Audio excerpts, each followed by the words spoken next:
Greek to Urdu, Lesson 16.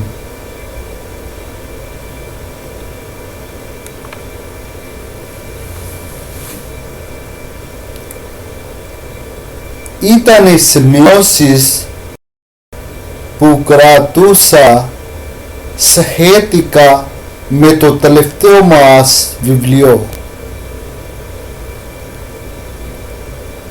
Ήταν οι σημειώσεις που κρατούσα σχετικά με το τελευταίο μας βιβλίο.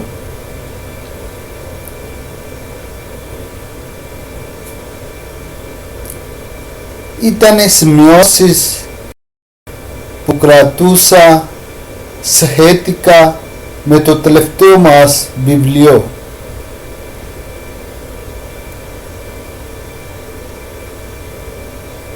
जो कि मैंने हमारी आखिरी किताब के मुतल्लिक़ नोट्स रखे थे।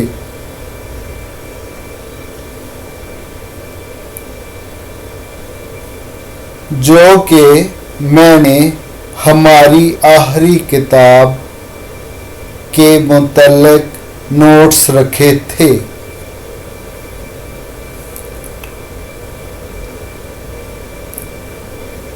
That were notes I kept about our latest book. Thank you very much. Don't forget to subscribe, please.